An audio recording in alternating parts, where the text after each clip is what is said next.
In tonight's episode, I would like to talk to you about gun spread. Put simply, your gun spread is your cone of fire, the hole in which all of your bullets will go. But you can have a small spread and you can have a big spread. And in this episode, I'd like to talk to you about all of the different factors that will affect the size of your spread. And I'm going to give you some tips about how to keep your spread small. I'm also going to be talking to you about different attachments and which attachments will make your spread better and which attachment will make your spread worse. We'll be talking about how there are different types of guns that kind of have inbuilt good spread and inbuilt bad spread, and loads of other little tips as well. So, are you ready to be a better player? If so, let's get learning.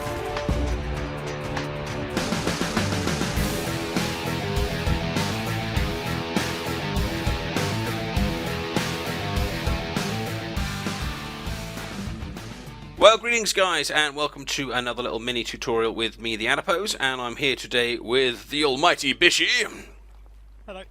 And today I want to talk to you about gun spread. We're going to be looking at recoil in a future video, but I think before you start understanding recoil, it's good to understand gun spread. Now, if you just look at down my gun, and I'll just move so you can see so the sun's not in my eyes. You've got those four kind of crosshairs on the screen. Now, that is your cone of fire or your spread. Now, basically, that means whenever I fire this gun, the bullet can actually go anywhere within those four crosshairs.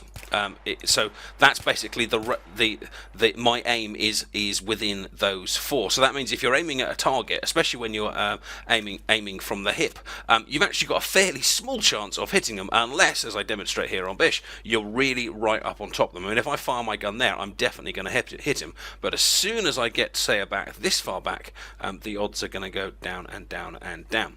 Now, this cone of fire, this spread, changes. Now watch, see how the size of it there, but then watch what happens when I move forward and I move backwards.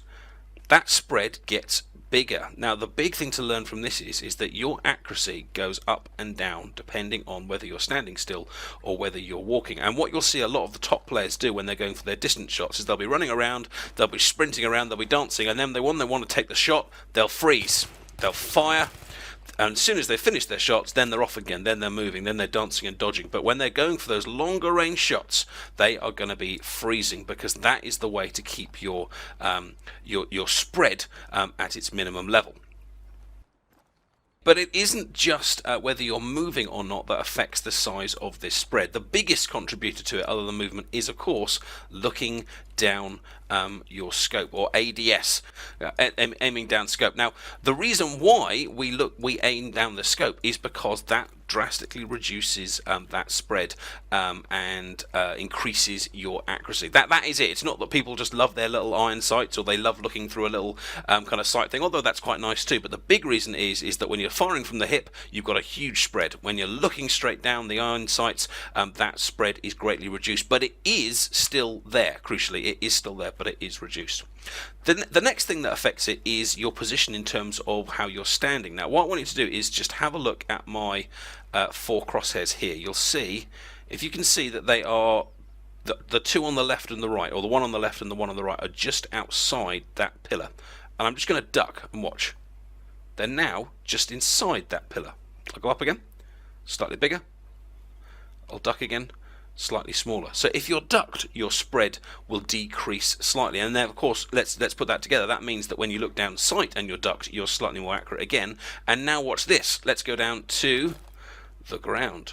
Even smaller still. That's even that you're now not just inside the edge of that pillar, we're now probably like a centimetre inside the pillar on either side. And then that, of course, that means if we're now aiming down scope, ADS, that means that we now have the most accurate result for our gun laying down. That doesn't mean, of course, you should look down for every single shot. Of course not. It only works in certain kind of conditions or certain situations, but it is something to be aware of, that you're going to get that most accurate condition from being in those various positions. But, of course, as is always the case in Battlefield, no two guns are the same, and that especially goes for types of guns. I am now using one of those massive support machine guns. What's this, Bish? The 240? 240B, did you say? 240B. I killed him and I nicked it. But you'll notice on this, the spread is gigantic, far bigger than what I had on my assault rifle. And that means as I'm firing this, my bullets are really just going to go all over the place, which is why when you're playing games and you often see players on the floor like Bishy is now, players with these big machine guns are often laying on the ground, getting the minimum amount of spread, whether they're looking down sight or not, to make their gun as accurate as possible. And if you look even more carefully, what else has Bishy got? He's got a bipod, and very beautiful it is too. Now, Bishy was saying that the crosshairs on that are absolutely minute. Those crosshairs have really come really closely together.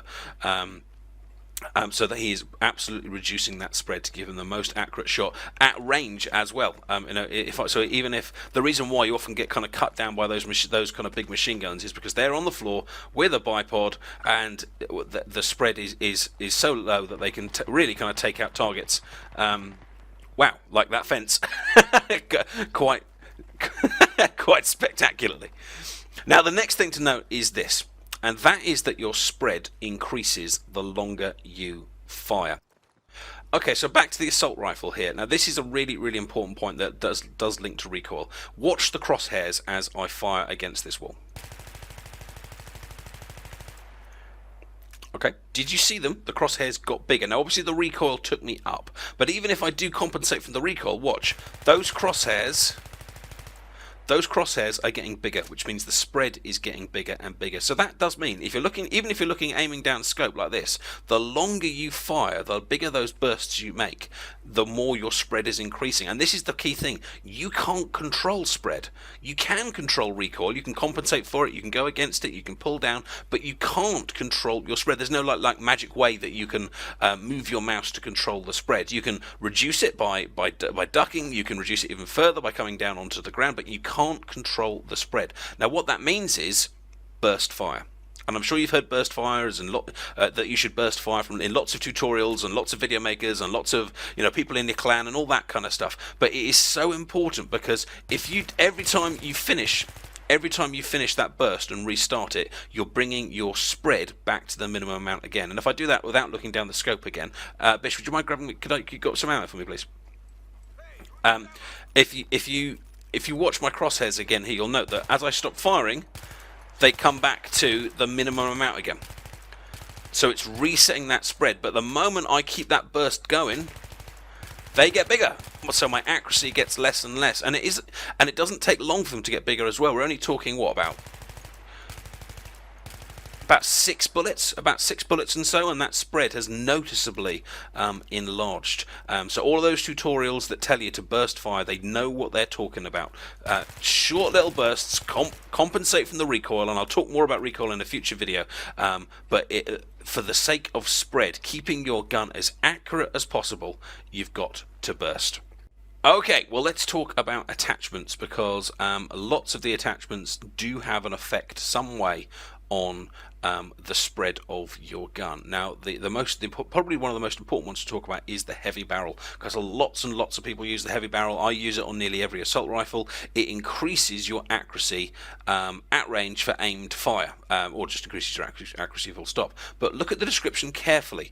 It says, a heavy barrel and match rounds give much greater accuracy for aimed fire, hooray, but reduce accuracy when firing from the hip, or to put it in the words that we've been using, it increases your spread when firing from the hip. So if I spawn, that means when you're using the heavy barrel, if you're shooting those sights at a distance, as we often are, it means it's going to give you a lovely accurate burst to shoot a target over there. But when you're doing that little up and close dance, as you often do when in close quarters, you have then got a greatly increased spread, which is one of the reasons why some of the faster guns players often don't carry the heavy barrel if they know they're going to be doing a lot of close quarter stuff, because they want a minimum amount of spread. But even better than that is what Bish has currently holding in his hand. Now, he's holding the MP7 gun, but if you could demonstrate your attachment for us, please. Ooh, he's got a laser beam. Now, the laser beam is for one purpose only. It reduces the spread massively when firing from the hip. And this is actually a very, very popular combo of weapons. The MP7, which I think you get from a co-op on look, not sure, and with this laser. And basically, when you use this combination, you never look down the sight, or you very, very rarely look down the sight. You just run around firing from the hip with the laser, because it reduces that spread so much that it effectively makes a gun that looks like a gun like this act like a gun like that. Now let's be incredibly mean and take Bish's gun. Thank you, Bish. Now let's just have a look at that. Look how tiny those crosshairs are. Now I can turn off that laser. Look at that. There's the gun sights normally, but obviously you'll notice the spread is a lot smaller than the M16 was. But even with that very, very tiny little spread, turn the laser on, and wow, you have got a very, very, very small cone of fire, and you just don't look down the sights. I mean, it almost like gets less accurate when you look down the sights. You can come around, you just take out targets like this. You can shoot in a window looking down your sights. You can shoot across at the top of a rock. I mean, this is a very, very, very powerful way of using guns, and it also shows the power of the accessory, the power of the laser at reducing the spread. Okay, now the other attachment to discuss when talking about spread is the foregrip, which is often seen as a popular combo with the heavy barrel, and on certain guns it's very, very effective. But as always, you need to be aware what the benefits are and what the cost is. The benefit is that it reduces your horizontal muzzle drift, which of course you can compensate for, but this helps you compensate for. But look at the second bit. Vertical muzzle climb is unchanged, and long range fire is less accurate, i.e., if I spawn, it is going to increase the spread, which is going to be noticeable at long range. So that the downside of carrying that foregrip again is the spread is going to be increased just ever so slightly. Now that doesn't mean you shouldn't use the foregrip. Lots of people really like using the foregrip. Lots of people really like using the heavy barrel. It's just being aware what effect the attachments are having and altering your gameplay accordingly. That would mean, for example, if you're using that heavy barrel and the foregrip, you're going to do a little bit less fighting like this and a little bit more fighting like this, and as I've said in other videos, a lot of it is about after you've chosen your weapon, playing the game in such a way that works with that weapon, not just playing the game the same way every single time. So those are the main attachments that really have an effect on your spread. The tripod, if you're down like this, because it will give you a tiny little spread, which will be brilliant. The laser, which will affect your spread when you're running around and giving it lovely accuracy when shooting from the hip. The heavy barrel, which will unfortunately increase your spread, but not when you're aiming down sight, only when you're aiming from the hip. And the foregrip, which generally increases your spread at either stage at long distances, but does help you with that horizontal drifting when firing for bursts. So that is it for our little look at spread. If you've got any questions about it, then do stick them in the comments section. I'm happy to chat about it. And of course, if you think I missed anything out, or you've got any other tips on spread, then please do stick them in the comments section, and I can add that to future videos. To finish, I've got some kind of bonus MP7 footage here from a TDM map with Bish. And if you're done with the tutorial, then thank you very much. Please give the video a like and remember to subscribe. But if you'd like to see some of this spread idea being put into action, then do continue watching, because I'll be talking about what I am doing. But if you are heading off, thank you very much for watching. Take care, and I will see you soon. But for those of you sticking around, we are using the MP7, and if you remember, that was a gun that has a very, very small spread, and of course that means it has a very, very tiny cone of fire, and we're using it with a laser, which makes that cone of fire even smaller. But remember about understanding your attachments, it only does that when you are firing from the hip. So in this bit of gameplay footage here, you're very, very rarely going to see me look down those sights. Most of the time you're going to see me getting from about medium to short distance and then firing from the hip. Now putting into practice what we have been talking about in the previous video, the further away my target is, the more likely I am to stop moving and pause. Now, because this is quite a fast kind of paced map, you're rarely going to see me duck down or go prone. In fact, I don't think you'll see that at all. But you will see me trying to reduce the spread as much as possible when going for those longer shots. Incidentally, though, when playing a TDM map, although it doesn't let you spawn on your buddies, you really can increase both of your scores well by working as a pair. Both myself and Bish here are playing as Assault, and we will be sticking together as closely as possible. In fact, you might hear us talking on the radio over this footage. And if you keep reviving each other, then the other player still gets the kill, but you don't get the death, if that makes sense. And so you really can actually die a fair few times, but as long as you keep getting revived, you can keep your deaths quite low. And as you'll see towards this, that I actually get quite a nice little kind of KD ratio going on. Now, if I haven't managed to persuade you yet that spread is important, think about this. Your spread is the circle into which your bullet goes, and you have no control over where in that circle the bullet will go. It could go at the top of the circle, it could go at the bottom of the circle, the left of the circle, the right of the circle. You have absolutely no control over where your bullets will go in that circle. No control at all. You could be the greatest player on earth, compensating recoil since the day you were born. You could have the highest score that's ever been seen in Battlefield, but you have no control over where in that circle that bullet will go. But you can control the size of the circle.